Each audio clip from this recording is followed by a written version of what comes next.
This that you've been waiting for. I know you're nervous. So am I. My first game. Now it's time to go out there and put it on the field. Now it's time to see who has the heart. Now it's time to prove to yourself and prove to everyone out there that even though you're locked up,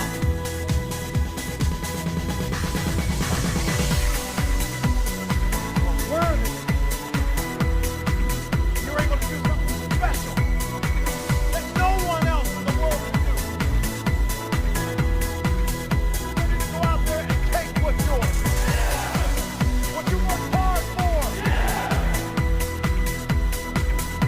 But one thing that a lot of people don't know that I want to share with you guys is when I was 22 years old, I came to this city for the first time. I was playing in the Canadian Football League, playing my first pro football game. I was playing for the Calgary Stampeders. We were playing the BC Lions. I was so excited. 2 days later, I got cut. The dream shattered. Sent home with $7 in my pocket. I was like, wait, no, I got to play in the NFL eventually. Those are my big goals. That's my dream. You realize that playing in the NFL was the best thing that never happened because it got me here. So my point is, look, you're going to get your ass kicked. We're going to get the shit kicked out of us. You got to get up.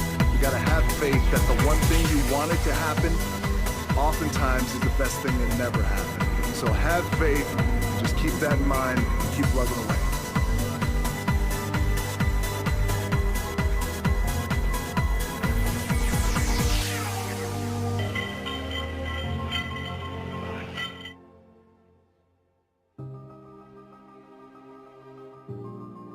You can't play football forever. I played for 10 years.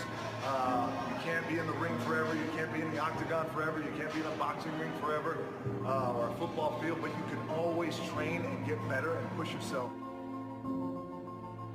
Just bring it. That's it. Just bring it. I'd say that in my everyday life in terms of my challenges and things like that.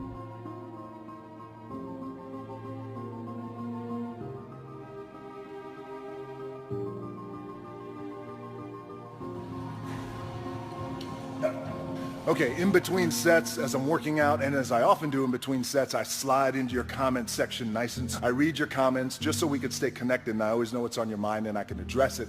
So somebody just asked me a cool question, said, DJ, you're on top. Where could you possibly go from here? And you always talk about outworking your competition. Who's your competition? It's a great question. Thank you for the compliment, by the way. I'm fortunate enough to be on top, but anytime you reach the top, you always want to make sure that you have the desire to raise the bar and take the brass ring to places it's never been. That's the key with being on top. Just because it's never been done doesn't mean it can't be done. And in terms of competition, great question. Everyone's my competition, but a fundamental key that I've learned over the years is, and I'll share it with you, my number one competition is me. It's always you versus you. You got to be the one to get up every morning, be disciplined, put in the consistent daily hard work because that gains success. No coach, no trainer, no mentor, no boss can do it. You versus you.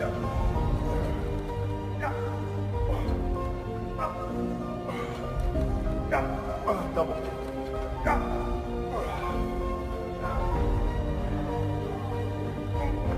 I knew I wanted to be something, and it was important to me to be something.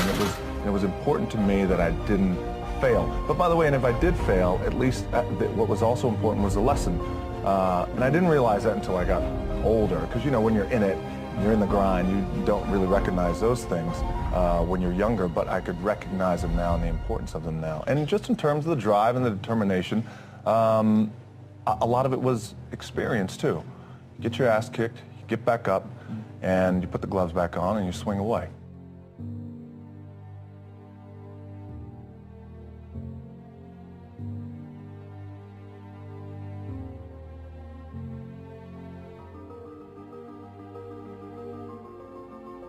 All right, Saturday afternoon, empty gym, the way we like it, tripping over here. It's leg day, which means it's gonna be sweaty, painful, and fun.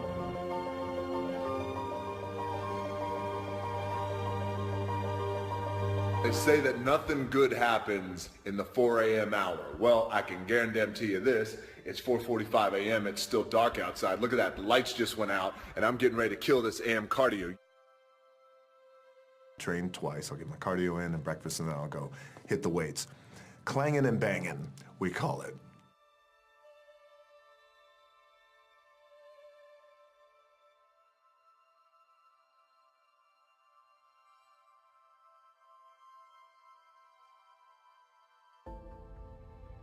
You know, the masters make the hardest things in the world look easiest. And in the moments where you push yourself, when no one else is around, those moments have a tendency to lead to success.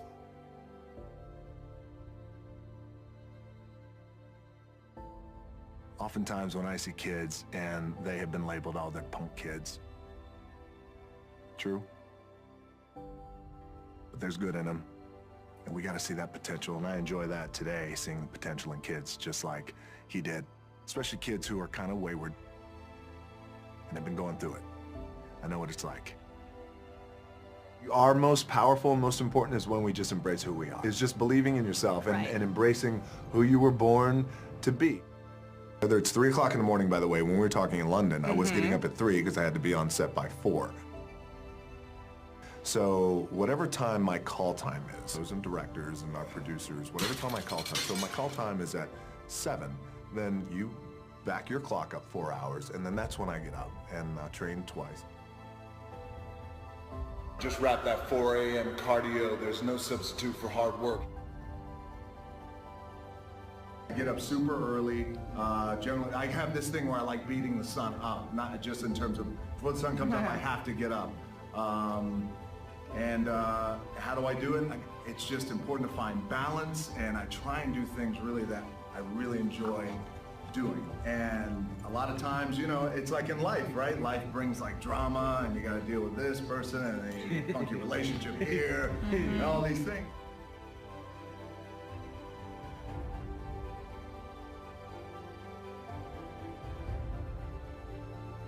Work 12 hours a day, 14 hours a day, get up at 3 o'clock in the morning.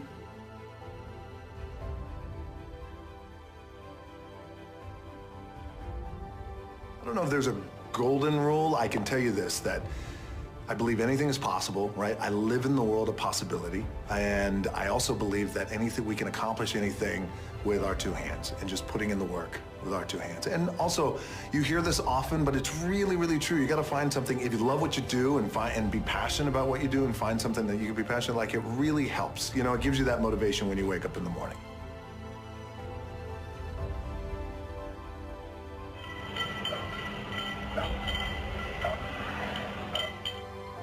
Consistently being told that whatever it is that you want to do, you've got to get after it. You got to get after it. There's no substitute for hard work. Hard work always pays. You know, those type of mantras over time. And those are your examples of you know what it's like to get beat down, what it's like to get just in terms of the struggle, what it's like to be evicted out of your apartment, what it's like to have your car repossessed, and watch your parents go through that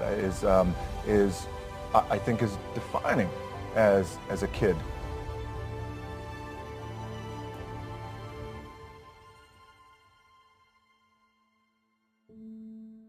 You know, I grew up, there was a period of time where I was making a lot of mistakes, David. I was getting arrested multiple times. By the time I was 16, I was arrested maybe 7 or 8 times. Fighting theft, doing a lot of things that I shouldn't have been doing. I was really lucky that I had a couple of people who, along with my parents, who saw the potential in me even when I didn't see the potential in me. And it wasn't until I got older, had a little bit of luck, a little bit of success, that I started to understand the value and the power of someone giving back.